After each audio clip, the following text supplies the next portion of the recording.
Aseguran los expertos que es la Constitución de mayor vigencia en España, 32 años, y la que más estabilidad está dando al país. Vamos a analizarlo con Fernando Rey, que es catedrático de Derecho Constitucional de la Universidad de Valladolid. Buenos días, Fernando. Hola, buenos días. ¿Comparte Fernando Rey las opiniones de tanto de Zapatero, de Rajoy, de los líderes políticos sobre la Constitución? Es decir, una carta magna que ha dado estabilidad al país, que la sigue dando y que quizás es la que más ha durado también en la historia de España. Sí, bueno, no solo lo que más ha durado, sino la única Constitución con el precedente republicano digno de tal nombre, ¿no? La verdad es que han sido 32 años de estabilidad, de paz, y hay que sumar a eso nuestra pertenencia a la Unión Europea, ¿no? Estos dos factores han sido verdaderamente clave, porque toda la historia política española huele a violencia y a sangre y a ira, ¿no? Y aquí se ha abierto un tiempo totalmente diferente, ¿no? A los españoles no nos conocen ni la madre que nos parió, decía uno, y es verdad. Dicho lo cual, también hay que advertir que vivimos una situación verdaderamente anómala, con muchísimas grietas. Hace falta modificar la Constitución habitualmente, porque como no se modifica la Constitución, pues se modifica por la vía de hecho, a través de legislación, en fin, vulnerando. Estamos ya acostumbrándonos a ver cómo se vulnera la Constitución. La última vez, por ejemplo, de una manera flagrante, en relación al nombramiento de los magistrados del Tribunal Constitucional. La Constitución ordena al Congreso, al Senado, cada 3 años, es decir, cada 9 años, a elegir 4 magistrados del Tribunal. El Senado no lo hizo, incumpliendo directamente un mandato constitucional. Para que, ¿no? En España no tenemos, la verdad, tenemos Constitución solo 32 años, pero cultura constitucional y sentimiento constitucional no tenemos, ni está ni se le espera. Entonces, hay algún tipo de quebrantamiento que sale gratis, ¿no? a la clase política. Total, que para arreglar ese entuerto han tenido ahora que dictar una ley acortando el plazo de 9 a 6 años del mandato de los 4 magistrados del Constitucional elegidos por el Senado. Y eso viola la Constitución, que dice claramente que el mandato será de 9 años. Es decir, que violaban por un lado y luego para arreglar la violación han cometido otra. En fin, y como esto, bueno, el propio Estatuto de Autonomía de Cataluña fue un intento de reformar la Constitución, dado que no se reformaba formalmente, etcétera. Y esto, hay síntomas graves de agrietamiento. Así que es una celebración, pero a mí no me gusta mucho esta celebración. No viene bien, porque ayer habló sobre esta posibilidad de reformarlo uno de los padres de la Constitución, Peces Barba. Vamos a escuchar sus declaraciones y le preguntamos a Fernando Rey qué le parecen estas declaraciones del padre de la Constitución, de Peces Barba. Reformas que no afectan para nada al núcleo del gran consenso del 78. Entonces no era un tema urgente, pero ahora sí que valdría la pena ya hacer la reforma para igualar hombre y mujer en la sucesión a la corona. Hay que hacer una reforma para el Senado, para que el Senado sea de verdad una Cámara de representación territorial, donde los senadores sean elegidos por los parlamentos de las comunidades autónomas. Tendríamos que suprimir todos los artículos que se refieren al acceso a las autonomías, porque todo eso está ya conseguido, derogarlos y sustituirlos por un artículo que describiese las comunidades autónomas que existen, incluidas naturalmente como 2 últimas a Ceuta y a Melilla, y con un párrafo segundo que dijera que esa es una lista inamovible. Bueno, las reformas de las que habla Peces Barba, ¿qué le parecen a Fernando Rey? Bueno, pues son reformas razonables, son las reformas que intentó el presidente en la primera legislatura, en 2004, que están pendientes. Lo que ocurre es que esto es lifting y aquí hace falta cirugía, ¿no? Porque o sea, que se quedan cortas estas cortísimas, ¿no? ¿Sí? Había uno de los padres del constitucionalismo norteamericano, Jefferson, hablaba de que la Constitución debe pertenecer a las generaciones vivas. Cada cierto tiempo, él decía, cada 15 años hay que volver a hacer un pacto fundacional, refundacional, hay que ver qué cosas funcionan, cuáles no. Y ahora mismo en el sistema político español hay muchísimas cosas que no funcionan. Por ejemplo, no solo estas, por ejemplo, pues el sistema electoral.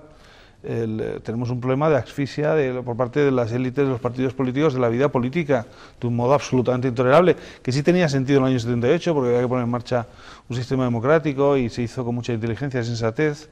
En general, debiéramos mirar más al futuro que al año 78, porque el año 78 marca un éxito, pero un éxito muy condicionado por la circunstancia, la peripecia histórica, ¿no?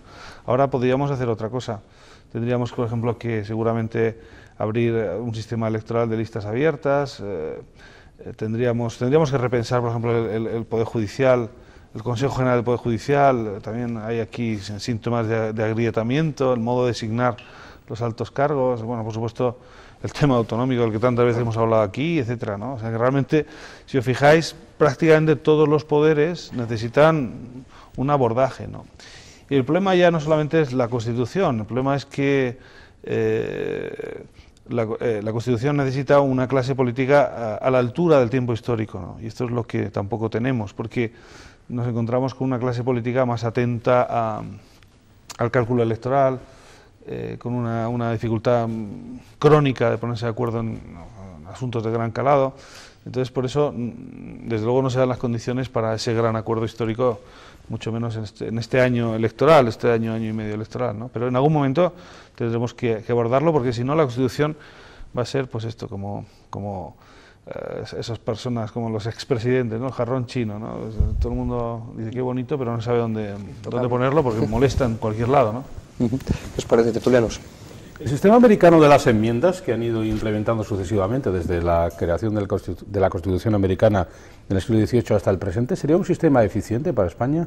Sí, ellos sí, tienen, de hecho, no sé si son 29 enmiendas, son adiciones a la Constitución. La verdad es que su Constitución solo tiene 6 artículos, y la Constitución vigente, 1787, en realidad no creo que fuera el modelo exactamente, porque primero la Constitución norteamericana es un fósil histórico brillantísimo, pero es de 1787. Claro, la Constitución americana está contenida en los libros de jurisprudencia del Tribunal Supremo.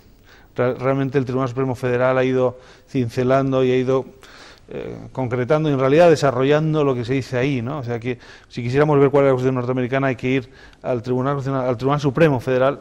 Ellos no tienen Tribunal Constitucional, es el Supremo, y en general lo que tendríamos que hacer era lo que hacen todos los países de nuestro entorno, los alemanes, los franceses, hasta los británicos en la época de Blair, los italianos, ni te digo, que es modificar la Constitución, ¿no? Modificar. Nosotros hemos logrado modificar una vez la Constitución por exigencias de nuestra pertenencia a la Unión, de un modo muy menor, tenía que ver solo con la ampliación de la posibilidad del derecho de ser votado en las elecciones municipales a los extranjeros residentes en España, se daban ciertas condiciones. Sin embargo, pues la Constitución alemana pues ha sido modificada decenas de veces, con toda normalidad, de vez en cuando ¿no? Requiere una mayoría cualificada. Aquí el problema principal es que la Constitución material en España es fundamentalmente el acuerdo entre el Partido Popular y el Partido Socialista.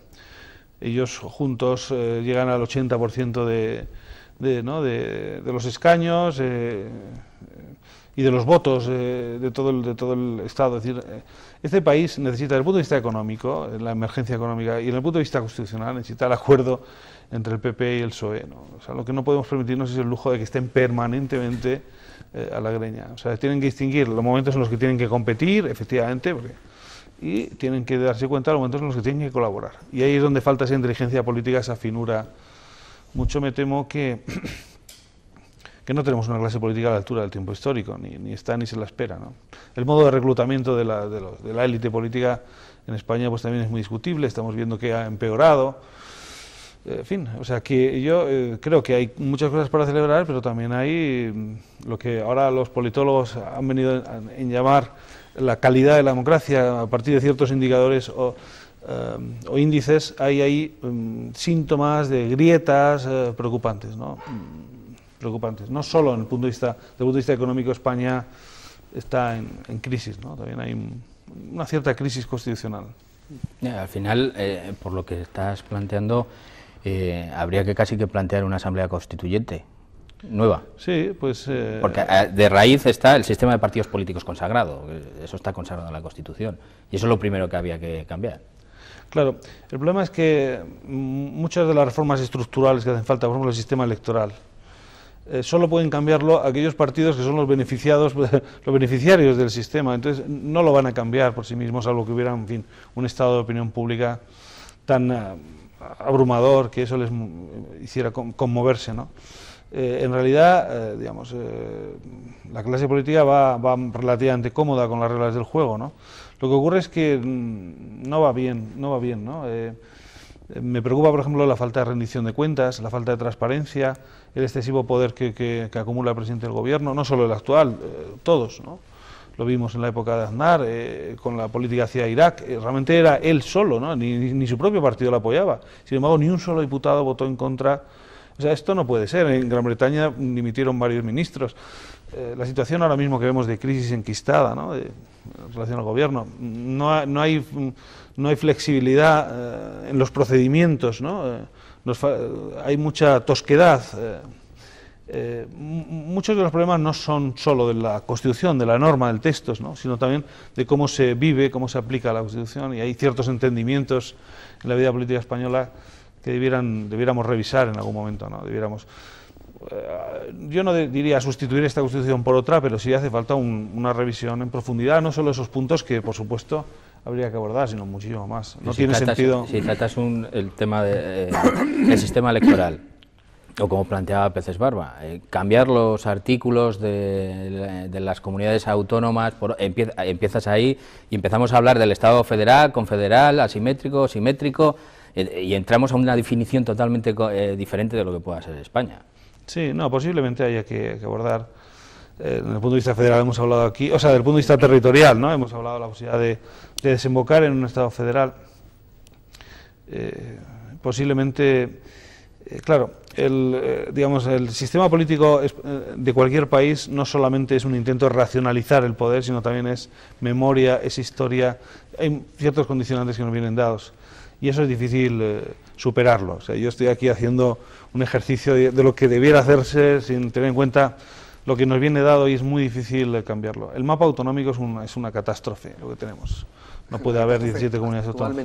El mapa actual es habría que cerrarlo, es decir, la Constitución tendría que cerrarlo como una Constitución del Estado federal. Eso, por supuesto, habría que cerrarlo ya. O sea, no creo que los leonesistas les entusiasmara, porque eso sí que ya les haría... Pero sí, habría que cerrarlo, claro, eso por supuesto, ¿no? Pero quiero decir, es que posiblemente habría que haber repensado el mapa, no tiene sentido, sobre todo las comunidades autónomas uniprovinciales, La Rioja, Cantabria, no tiene ningún sentido, Murcia, en fin. Porque aquí la clave, lo que nos queda por delante sobre todo son los mecanismos de cooperación, sentarse en la mesa. Entonces, claro, siempre Cataluña dice, ¿cómo voy a sentar yo con La Rioja, con Cantabria? Hay que, digamos, una asimetría ya estructural que favorece la bilateralidad que reclaman los nacionalistas periféricos, ¿no?, permanentemente. Eso no es bueno, tendría que haber habido un mapa muchísimo más, pero bueno, es el que tenemos, ¿no? Lo que no tiene sentido es un tinglado en el que cualquier institución se multiplique por 17 y se aumente el gasto. Esto lo estamos viendo ahora por razones económicas y también por razones políticas. Lo que pasa es que hemos generado un monstruo, hemos generado pues miles de empleos y de prebendas, y de que esto pues es muy difícil realmente dar marcha atrás, pero mucha gente está viviendo del cuento en este país. Es curioso, exacto. Yo, fíjate, es una de las reflexiones que a veces me hago cuando repensamos estas cosas. En España seguramente hayamos hecho una parca, pero hayamos hecho una transición política, bien que no una transición económica, que es todavía una asignatura pendiente muy relevante. En España todavía es posible trabajar 70 días y vivir todo el año entero del cuento. Esto se llama el PER y sigue funcionando en Andalucía, cuesta 200 millones de euros. Pero en España no hemos reformado todavía la función pública. Y todavía tenemos procesos de intermediación muy serios de la administración, de tal manera que yo siempre pongo el ejemplo de Soria, que es una ciudad que tiene 40.000 habitantes, donde nos están viendo hasta 100.000 personas posibles y donde hay 4 administraciones superpuestas. Está la delegación de la Junta, está la Diputación, está el Ayuntamiento y está la subdelegación del Gobierno. No tiene sentido. Entonces yo te pregunto, Fernando, o le pregunto, en estas circunstancias, en que todavía quedan procesos pendientes de realización de transiciones particulares, por ejemplo la universidad es otra evidente, la función pública es otra evidente, ¿esto debiera caber en un nuevo proceso constitucional o debiera ser la propia sociedad, a través de los gobiernos eventuales de turno, la que llevara a cabo esta realización? Por ejemplo, la desaparición de las diputaciones solamente tendría efecto legal si se recogiera en la Constitución. ¿No habría otra manera? No habría otra manera. Cualquier reforma a estas alturas, 32 años después, de cierto calado, y luego de organización territorial, requiere tocar la Constitución, y repensar el modelo y el sistema, ¿no? Claro, nosotros heredamos en el 78 toda la tradición decimonónica de planta francesa, a lo cual superpusimos un modelo que del que solo se pusieron las bases para echar a rodar, no se sabía en qué iba a desembocar. En fin. Entonces, esa justaposición genera muchísimas disfuncionalidades que estamos viendo. Claro que sí, claro que habría que abordar, habría que hacer la reforma de la función pública, claro que sí, es intolerable. Nosotros sabemos cómo funciona el empleo público, ¿no? Las dificultades para que esto sea eficiente, no tiene sentido. Posiblemente hay que repensar el que sea un trabajo para toda la vida, sobre todo en aquellos tipos de empleados públicos. Algunos son ejemplares, pero hay otros que realmente están blindados frente a su ineficacia y ¿no? Tenemos kilos y kilos de normas de derecho administrativo que supuestamente garantizan la limpieza de todos los procedimientos, las normas de contratación administrativa, y estamos desayunándonos cada día con casos de corrupción. Es evidente que no funcionan, tenemos que detectar mucho mejor. O sea, en algún momento tendríamos que abrir un proceso constituyente constituido, es decir, de reforma constitucional, porque es que si no, los hechos, la realidad al final en política, los hechos al final, esto es una olla a presión, es decir, la vida política lo estamos viendo siempre, es decir, en algún momento los descontentos, los signos de descontento, si algo no funciona, así como todos los huecos tienden a cubrirse, si algo no funciona, irá a peor hasta que finalmente se romperá, veremos de qué modo, ¿no? Pero digamos, todas estas disfuncionalidades tienen consecuencias, no quedan. Y en ese sentido, pues, bueno, nuestro régimen es perfectamente homologable, comparable a cualquier otro, y en muchos aspectos somos ejemplares, etcétera, pero en otros, no. Claramente necesitamos esta reforma, una reforma de la Constitución. Por tanto, lo que necesitamos es una capacidad de la clase política para pensar en largo plazo, más allá de 4 años, digamos, ¿no? Y de la sociedad civil, que es sí, uno de los problemas españoles, que la sociedad civil son los partidos políticos, por desgracia. Sí, claro, es que la propia dinámica también ha producido eso, ¿no? O sea, y es verdad, Ortega decía que a veces nos quejamos de los políticos, pero a veces los políticos están mucho mejor, están mucho más centrados que la propia sociedad en estos temas, ¿no? En 32 años no hemos avanzado en sentimiento constitucional. A mí me preocupa particularmente en relación a los jóvenes, ¿no? O sea, de 30 y tantos para abajo. Las encuestas nos dicen que realmente la Constitución, en fin, se vive con una cierta distancia. Tampoco se trata de que los padres lean a los niños los artículos de la Constitución, ¿no? Eso es una tortura. Desde acostarse. Posiblemente eso tenga relevancia penal, ¿no? Pero sí, no sé, una cierta adhesión, una cierta simpatía con el sistema político, el sistema democrático. Pero a mí me preocupa que la gente pueda llegar a pensar, mucha gente empieza a pensar, bueno, ¿y esto era la democracia? Esto era la democracia final. Porque todavía hay una generación de españoles que tienen un relato de la democracia como sueño emancipador, libertad, etcétera, pero este relato ya no lo tienen mucho. Tendríamos que ver esto también, ¿eh? Es un tiempo en ese sentido interesante. Estamos a 3 minutos del final y yo no puedo dejar escapar una pregunta que tiene que ver con la actualidad, porque se está cuestionando aquí que incluso el decreto de estado de alarma del gobierno ante la crisis de los controladores sea constitucionalmente limpia. Es decir, se habla de que puede haber alguna duda desde el punto de vista jurídico. Sí. Vosotros estáis hablando aquí acerca primero de la oportunidad de haber sacado ese decreto que regulaba condiciones de trabajos. La verdad es que como colectivo los controladores no se han caracterizado nunca por la flexibilidad y por la tolerancia y, en fin. Yo creo que desde el punto de vista constitucional este decreto es perfectamente impecable, está previsto para situaciones de emergencia. Me ha puesto una cena con vosotros y con toda la audiencia, así tendría para... que si el Tribunal Constitucional fuera ya, que yo espero que el Partido Popular, espero que no interponga un recurso. Yo creo que no vale todo para llegar al poder, sí, seguramente llegue al poder, pero la verdad es que ese ansia por llegar tanto en lo que hace como en lo que no hace, a mí... en fin, se me levanta el sarpullido, ¿no? Pero bueno, pero espero que no interponga un recurso contra el decreto, pero llamado eventualmente el Tribunal Nacional a fallar sobre este decreto, y estoy seguro en 100% de que lo declararía constitucional, porque ahí hay un amplio margen de valoración que se concede al Gobierno. Nosotros tenemos estado de alarma, estado de excepción, sitio estricto y estado de sitio. Hay una ley ya desde el año 81 que lo regula, esto es el supuesto cae perfectamente dentro de... O sea, yo no, en todo el debate que he visto en torno a esto, lo que veo, entiendo, es que hay un intento de minar posiblemente al gobierno, criticar al gobierno, pero me parece que desde el punto de vista constitucional es inobjetable. La medida es un arma más en el arsenal de un gobierno para defender, en este caso, muchos intereses, no solo de más de cientos de miles de españoles, sino también la imagen española, el turismo español, en fin, en este momento de crisis económica, de crisis de crédito y de confianza hacia lo español en todo el mundo, esto es perfectamente demoledor. O sea, esta semana pasada el diferencial con el bono alemán había de repente fluctuado hacia arriba, se había disparado y al final de la semana nos encontramos con esto. Vamos, me parece que es una medida, a lo mejor se queda corta. Muy bien, bueno, pues hemos agotado el tiempo de tertulia nosotros. Fernando Rey, catedrático, muchas gracias por haber estado con nosotros. Gracias a vosotros, gracias. Muy bien, gracias tertulianos. Hasta luego, en este puente. Feliz fiesta mañana a todos, también a ustedes, y nos volvemos a ver el jueves aquí a las 8:30 de la mañana. Adiós.